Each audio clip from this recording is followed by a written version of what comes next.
Good morning and greetings from Northumberland. It's Wednesday the 21st of September.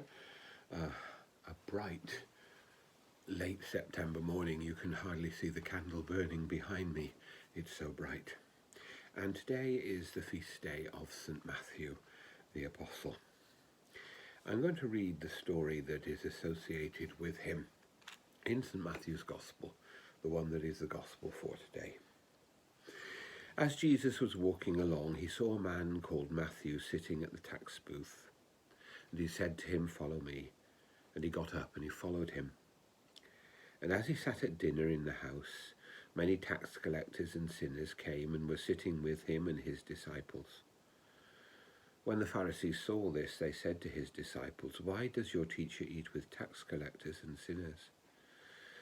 But when he heard this, he said, "Those who are well have no need of a physician, but those who are sick. Go and learn what this means. I desire mercy and not sacrifice.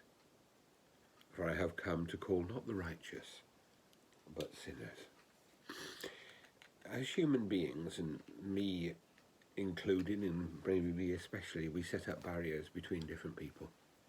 Political barriers, economic barriers, barriers who we think are doing the right thing and those who we think aren't, and our political life will be filled with this at the moment. And in a sense, part of it is important, because if we believe in something passionately, causes, the needs of the poor, all sorts of things, then that does set up a dichotomy, a political argument, an economic argument, a social argument, an argument based on compassion. Those things we can all understand.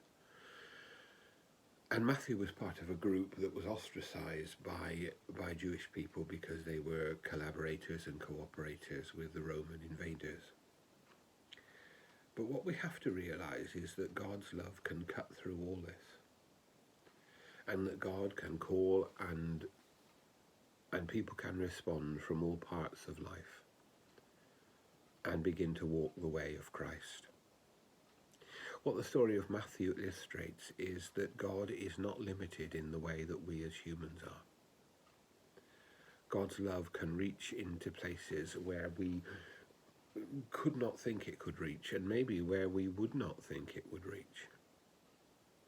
God's all-encompassing love is there for all people, for all of us to get up and to follow him. We've been celebrating the story of the way in which God's love had affected the life of Elizabeth, our Queen. God's love reaches out to everyone, to those who we think are worthy of God's love, and to those who we think are not, and to us, because we're all unworthy. Those who are well have no need of a physician, but those who are sick.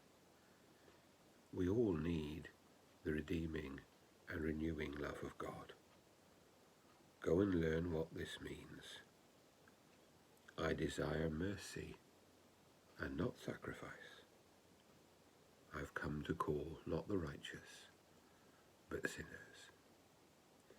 And so on this feast of St. Matthew, we give thanks for God's complete in enveloping love and mercy for us all.